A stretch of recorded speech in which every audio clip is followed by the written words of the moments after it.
जय श्री राम सभी भक्तों को, जय माता की। फिर एक नई वीडियो के साथ आप सभी के प्यार से हाजिर हो गए हैं। और आज की जो हमारी वीडियो होने वाली है, आज हम जानने वाले हैं, हमारे पास जो है आप सभी लोगों के इतने मैसेज आते हैं और इतनी तरह के जो है आप सवाल पूछते हैं। किसी ने पूछ लिया कि भाई शक्तियाँ हमारे से कैसे नाराज़ होकर चली जाती हैं, हमारे शरीर पर शक्तियाँ आती हैं और फिर वो आनी बंद हो जाती हैं या नाराज़ हो जाती हैं। ऐसा क्या कारण हो जाता है जिसकी वजह से ये दिक्कत हमारे साथ हो जाती है। हमारे चैनल का उद्देश्य एक ही है कि आप सभी तक जो है ज्ञानवर्धक वीडियो पहुंचाना और उस वीडियो के माध्यम से आपको उन शक्तियों से रूबरू करवाना जो शक्तियां आपसे दूर चली गई हैं। अंत तक बने रहना। अभी तक चैनल को सब्सक्राइब नहीं किया है, सब्सक्राइब करके रखिए ताकि आने वाली हर एक वीडियो की नोटिफिकेशन आपके फोन में पहुंच जाए। चलिए शुरू करते हैं आज की वीडियो। जय श्री राम। जय श्री राम, जय श्री बालाजी, जय माता दी। जैसा कि आप सभी भक्त जानते हैं कि शक्ति किसी एक व्यक्तिगत विशेष की नहीं है, जन के कल्याण के लिए होती है। शक्ति जिन्हें प्राप्त होती है उनके लिए कुछ उद्देश्य भी होते हैं, उनके जीवन में कुछ ऐसे कार्य करने के उद्देश्य होते हैं। और जब भक्त अपने कार्यों से भटक जाता है या अपने पथ से भटक जाता है तो शक्ति किसी की सगी नहीं है, समझ गए। तो वो जन के कल्याण के लिए है, वो फिर हमारा साथ देना बंद कर देती है। ऐसा बहुत सारे भक्तों के पास, मेरे पास, जैसे कि मेहंदीपुर बालाजी हम जाते हैं तो उनको कई बार ऐसा होता है, वो मेरे पास आते नहीं है, कहते जी हम चौकी लगाते हैं। हमें पहले अनुभव होता था लेकिन अब नहीं होता। क्या कारण हो गया? पहले हमारी बोली बातें सारी सच्ची होती थी, अब वो चीज़ नहीं हो रही है। कहीं ना कहीं ऐसा लगता है कि जैसे कि पता नहीं हमारे शरीर पे शक्तियाँ अब है भी या नहीं है। तो ये ऐसा क्यों होता है, इसके किन कारणों से होता है, ये आज आपको सब कुछ पता लग जाएगा। अगर आप भी बाबा की भक्ति कर रहे हो, कोई चौकी नहीं लगा रहे, कोई ऐसा कार्य नहीं कर रहे, सिर्फ भक्ति कर रहे हो, तो शक्तियों को कभी भी रुष्ट मत करना। शक्तियों को रुष्ट करने के कुछ ऐसे विशेष कार्य ऐसे कारण होते हैं, जैसे कि आपको जब आवश्यकता थी तब आपने शक्तियों का आह्वान किया और उसके बाद शक्तियों से कुछ ऐसे कार्य कराने लग गए जैसे कि आपके खुद के हित के, जैसे कि कुछ गलत प्रकार के कार्य है, किसी और प्रकार के कार्य है। तो समझ गए, जिससे शक्ति कोई एक व्यक्तिगत विशेष की नहीं है, आपके घर की नहीं है। शक्ति जन के कल्याण के लिए प्राप्त होती है। दूसरी बात, जब आपके शरीर अपने नियम खुद बनाए कि मैं 2 घंटे पूजा करूंगा, 3 घंटे में मंत्र जाप करूंगा, उसके बाद आप अपने पथ से भटक गए, उसके बाद आप कोई मंत्र का जाप नहीं करते, कोई पूजा नहीं करते, कोई पाठ नहीं करते, ना ही शक्तियों को कोई भोग लगाते, क्योंकि शक्तियों ने कभी आपसे ये चीज की मांग नहीं करी थी। आपने खुद ऐसी कंडीशन अपने जीवन में, अपने नियम में खुद बनाकर बैठी थी। अब आप दुराचारी होते जा रहे हो, कुछ ऐसी प्रवृत्ति करते जा रहे हो, दिखाते कुछ और करते कुछ और हो, तब भी शक्ति आपका साथ नहीं देती, आपसे रुष्ट हो जाती है।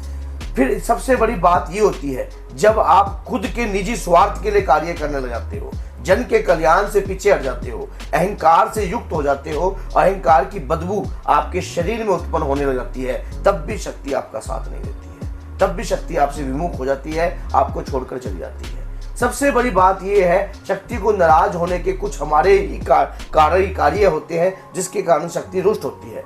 अब मान लीजिए आप अगर दरबार लगा रहे हो या घर में पूजा पाठ करते हो, तो आप कोई मांगलिक कार्य कर रहे हो, पहले तो आप सब कुछ उन्हीं से पूछ के करते थे, पहले तो आप सब कुछ उन्हीं को ही मानते थे, लेकिन आप खुद अपना ही डिसीजन लेकर चलते हो।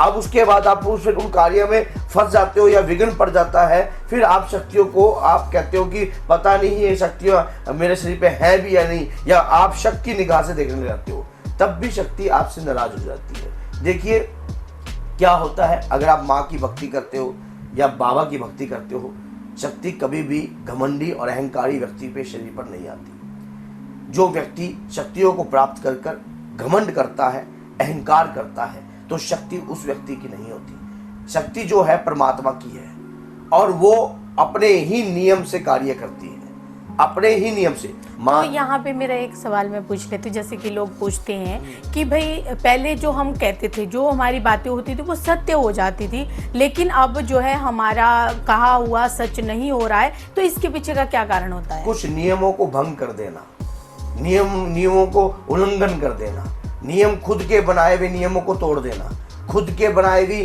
अपनी पूजा पाठ पद्धति को त्याग देना, जैसे कि आपने कुछ भी जो भी कार्य के नियम बनाए, उन नियमों को तोड़ दिया आपने, अब आप गलत प्रकार की चीजों का भक्षण करने लग गए हो, गलत प्रकार का सेवन करने लग गए हो, गलत जगह पर बैठने लग गए हो, गलत जगह का कार्य करने लग गए हो, तो शक्ति ऐसे व्यक्ति के साथ नहीं रहती है। शक्ति ऐसे व्यक्ति को छोड़कर चली जाती है, क्योंकि जब, और सबसे बड़ी बात यह है, जब शक्ति आपकी परीक्षा लेती है और परीक्षा में आप फेल हो जाते हो, बार बार परीक्षा लेती है और बार बार फेल हो रहे हो, और फिर आप शक्तियों को ही शक की निगाह से देखने लग जाते हो।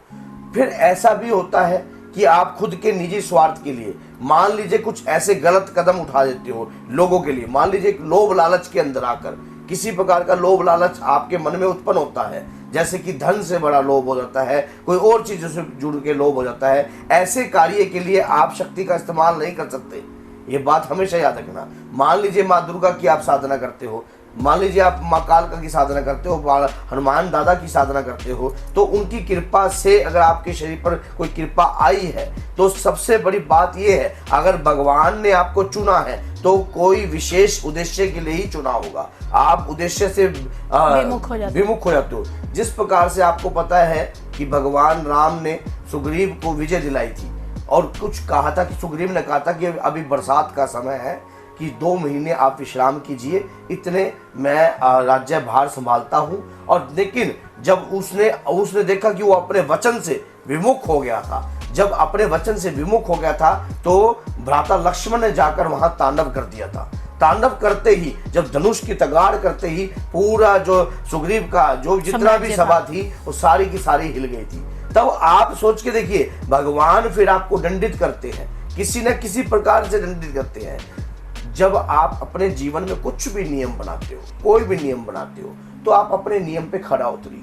जब आप कोई संकल्प लेते हो, मान लीजिए आपने कोई पूजा का संकल्प लिया कि मैं सुंदरकांड का पाठ मंगल और शनि करूंगा, आपने संकल्प से पहले ये बात भी बोलनी है कि मंगल और शनि करूंगा, लेकिन किसी कारणवश अगर मैं पाठ ना कर पाया तो हे बाबा मुझसे रुष्ट मत होना, हे देविक शक्तियों, हे दूत महाराज मुझसे रुष्ट मत होना। ऐसे ही जब आप माँ दुर्गा की दुर्गा सप्तशी का पाठ करते हो, या दुर्गा चालीसा का पाठ करते हो, देवी कवच का पाठ करते हो, कुछ भी ऐसा कार्य करते हो, तो माँ से प्रार्थना कर सकते हो आप कि हे मातेश्वरी, मैं आपकी शक्तियों का आह्वान करती हूँ या करता हूँ, लेकिन किसी कारणवश अगर मैं दरबार ना लगा पाया या मैं पूजा नहीं कर पाई, तो हे मातेश्वरी मुझे क्षमा करना। देखिए, माँ का दूसरा नाम करना है।